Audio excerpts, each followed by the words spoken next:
प्रभु प्रकाश Epiphany महापर्व के इस शुभ अवसर पर आप सबों को तहे दिल से जय यीशु। प्रार्थना है, आशा है नया साल आप लोगों के लिए मंगलमय हो। कदम कदम पर प्रभु आपके साथ चले। धर्म ग्रंथ में हम पढ़ते हैं, घर में प्रवेश कर उन्होंने बालक को उसकी माता मरियम के साथ देखा और उसे साष्टांग प्रणाम किया। फिर अपने अपने संदूक खोलकर उन्होंने उसे सोना, लोबान और गंधरस की भेंट चढ़ाई। 3 ज्ञानी लोग एक विशेष तारा को देखकर निकल पड़ते हैं। लंबी सफ़र कहा जाता है 1000 से 1500 मील दूर पर था बेथलेहम वहाँ से, लेकिन उन लोग ये तीर्थ यात्रा पर निकल पड़ा। यिर्मयाह का ग्रंथ में अध्याय 29 वाक्य 13 में पढ़ते हैं, if you seek me and seek me with your whole heart you will find me. यदि तुम खोजोगे मुझे और अपने दिल से खोजोगे तुम मुझे अवश्य पाओगे। आज के त्यौहार का एक पहला मकसद यह है, यदि हम खोजेंगे, मुझे देखना है, मुझे अपनाना है, मुझे समर्पण करना है मेरे सृष्टिकर्ता को, नवजात प्रभु को, मेरे उद्धारकर्ता को मुझे देखना है। आप देखेंगे अवश्य, आप देखेंगे अवश्य। अंग्रेजी में कहते हैं wise man seek him still. ज्ञानी पुरुष और स्त्री ईश्वर को आज भी ढूंढते हैं। परेशानियों के बीच, हमारे यात्रा के बीच, हमारे सुबह और शाम के बीच, हमारे दुख और तकलीफ के बीच, हमारे बीमारी और तंदुरुस्त के बीच, हमारे आने वाले साल के हर पल हमको चाहिए ये तीर्थ यात्रा को चालू रखना। जब तक हम उनको नहीं जानेंगे, पहचानेंगे और अपनाएंगे नहीं, यात्रा जारी रखेंगे।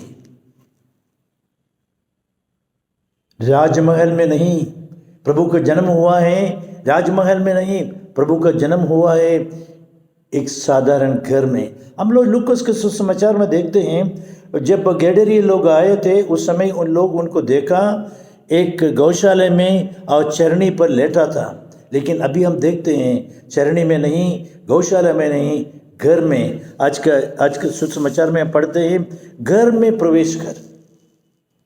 गौशाला घर बन जाते हैं। जब प्रभु हो जाते हैं हमारे घर में, तभी घर बदलते हैं।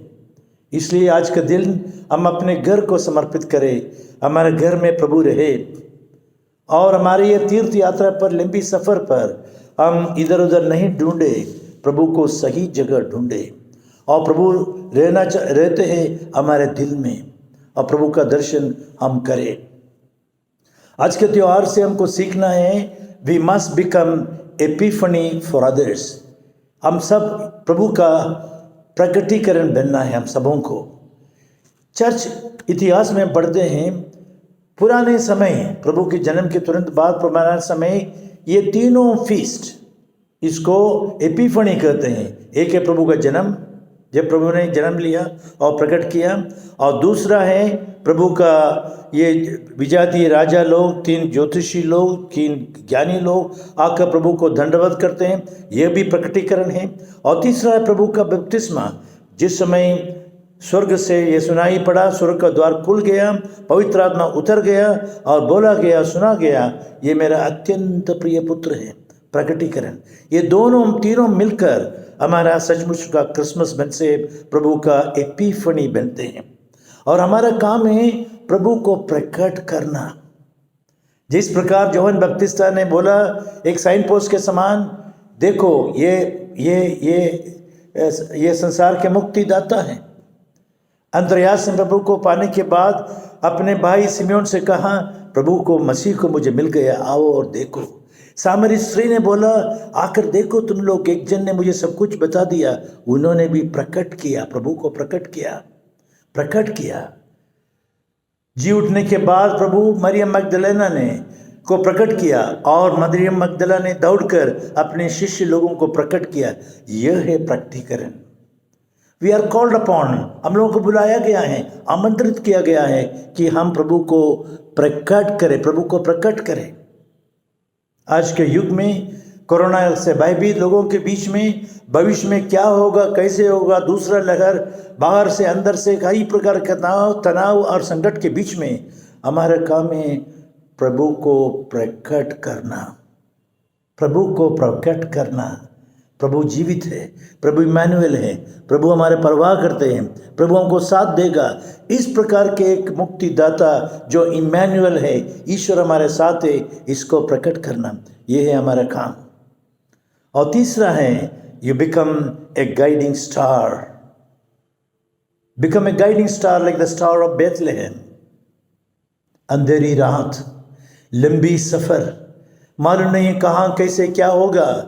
इस प्रकार के यात्रा के दौरान हर एक जन का ज़िंदगी एक यात्रा है। हर एक इंसान के ज़िंदगी में किसी को नहीं मालूम कल क्या होने वाले है। इसलिए हमारा काम है, माता पिता का काम, भाई बहन का काम, टीचर के काम, सब लोगों का काम है be a shining star, be a guiding star, be a star that leads to Jesus Christ, not a star leading to ourselves, to the self, a star leading to encounter with Christ, encounter with Christ। चमकते रहते हैं अंधकार में, चमकते रहते जिंदगी के हर मोड़ पर, चमकते रहते हैं जहाँ बादल हो, बरसात हो, कुछ भी हो, लेकिन ये स्टार उधर है। वैसे ही हम सबों को बनना चाहिए एक guiding star at the time of Epiphany. तभी हम मैनिफेस्ट करेंगे, तभी हम प्रकटीकरण करेंगे, तभी हम प्रकट करेंगे, तभी लोग महिमा देखेंगे कि नवजात यीशु हमारे मुक्तिदाता है, एकमात्र मुक्तिदाता है। आज के युग में, आने वाले साल में 2021 में हम सबों को प्रभु अवसर देते हैं। It's a marvellous thing. ये नया साल हम सबों को इतना अवसर देते। It's a new year with great possibilities and बहुत अपॉर्चुनिटीज़, अपेक्षाएं हैं और हमारे लिए कई प्रकार के मौका हैं प्रभु बनाया है, ताकि हम सचमुच में प्रभु को खोजें, सबसे पहले प्रभु को जाने, पहचाने और समर्पण करें।